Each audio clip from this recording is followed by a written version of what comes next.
ആരൊക്കെയോ എവിടേക്കോ വേണ്ടാത്തതൊക്കെ പറയുന്ന കേട്ടു.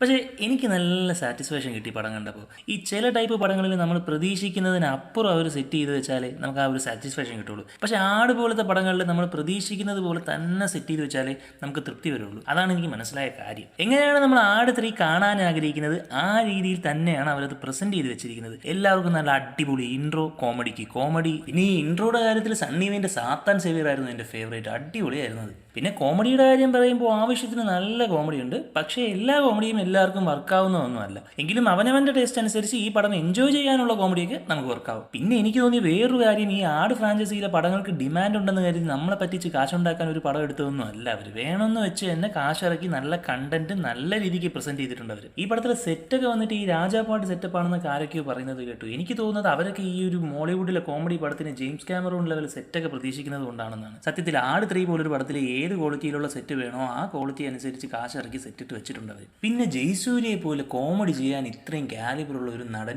ആടിന്റെ സീരീസിൽ മാത്രം ഈ കോമഡിയിൽ കാണുമ്പോൾ തോന്നാറുള്ള ദേഷ്യം എനിക്ക് ഈ പടം കണ്ടപ്പോഴും തോന്നി. കാരണം ഈ ഷാജി പാപ്പാൻ ഇത്ര നല്ല രസമായിട്ട് ജയസൂര്യ അല്ലാതെ ഒരു നായക നടനും ചെയ്തു വെക്കില്ല, ഉറപ്പാണത്. ഇത്രയും കാലിബറുള്ള ജയസൂര്യയൊക്കെ ഈ ആട് ഫ്രാഞ്ചൈസിയിലെ സിനിമകളിൽ മാത്രം കോമഡിയും ചെയ്ത് നിൽക്കാതെ 1-2 കോമഡി പടങ്ങളൊക്കെ കൂടെ ചെയ്യണം എന്നാണ് എൻ്റെ അഭിപ്രായം. പിന്നെ ആട് 2-നേക്കാളും ഒരുപടി മുന്നിലാണ് ആട് 3 എന്നാണ് എനിക്ക് തോന്നിയത്.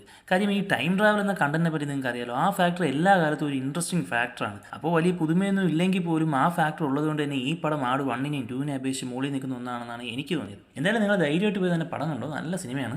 പിന്നെ കാണാൻ പോകുന്നവരുടെ ശ്രദ്ധയ്ക്ക് മറ്റ് 2 പടങ്ങളെ അപേക്ഷിച്ച് കുറച്ചൊക്കെ ഒന്ന് സീരിയസ് ആവുന്നുണ്ട് ഈ പടം. ആ ഒരു സീരിയസ്നെസ് നമ്മൾ ഈ പടത്തിൽ പ്രതീക്ഷിക്കാതെ പോയി കാണുന്നത് കൊണ്ടാണ് ചിലരൊക്കെ നെഗറ്റീവ് കമൻറ്റ് പറഞ്ഞതെന്നാണ് എനിക്ക് മനസ്സിലാവുന്ന ഒരു കാര്യം. അതുകൊണ്ട് ഇതിനകത്ത് ഒരു അല്പം സീരിയസ്നെസ് ഉണ്ട് എന്നുള്ളത് അറിഞ്ഞു വെച്ചിട്ട് പോകുകയാണെങ്കിൽ ഈ സിനിമ നല്ല രീതിക്ക് എൻജോയ് ചെയ്യാൻ പറ്റും. അപ്പോൾ അത് മനസ്സിലാക്കി പോയി കാണുക, എൻജോയ്.